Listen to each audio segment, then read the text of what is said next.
एक बढ़ई, एक दर्जी और एक दरवेश व्यापार के लिए सफर कर रहे थे। रास्ते में वे थक कर एक पेड़ के नीचे बैठ गए और तीनों ने आपस में सलाह की कि इस जंगल में कहीं कोई चोर, डाकू या जंगली जानवर ना आ जाए, इसलिए बारी बारी पहरा दिया जाएगा। 2 आराम करेंगे और एक जागकर निगरानी करेगा।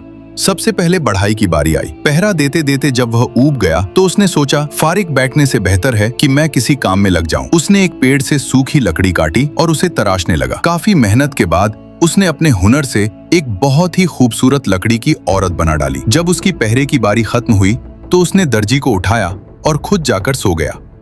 दर्जी ने जब वह लकड़ी की मूर्ति देखी तो उसने सोचा, मेरे दोस्त ने बहुत मेहनत की है, अब मुझे भी अपना हुनर दिखाना चाहिए।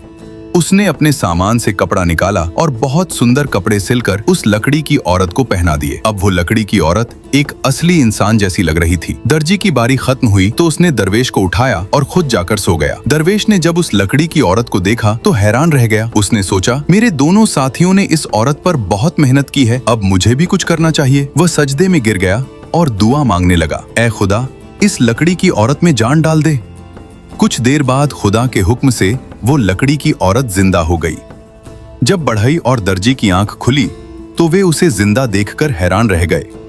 बढ़ई ने तुरंत कहा, यह औरत मेरी है क्योंकि मैंने पेड़ से लकड़ी काटकर इसे बनाया था। दर्जी ने जवाब दिया, तुमने तो सिर्फ बुत बनाया था, इसे खूबसूरत कपड़े मैंने पहनाए हैं, इसीलिए यह मेरी है। यह सुनकर दरवेश बोला, तुम दोनों की बातें बेकार है, यह तो सिर्फ लकड़ी थी, मेरी दुआ से यह जिंदा हुई है, इसलिए इसका असली हकदार मैं हूँ। तीनों उस लकड़ी की औरत पर झगड़ने लगे। इतने में वहां से एक मुसाफिर गुजर रहा था। तीनों ने उसे पूरा वाकया सुनाया और कहा, तुम बताओ, इस औरत का असली मालिक कौन है? मुसाफिर बोला, यहाँ से थोड़ी दूरी पर एक बहुत पुराना पेड़ है जो हक और सच के फैसले करता है। इस औरत को वहां ले चलते हैं, वह जो फैसला करेगा सबको मानना होगा।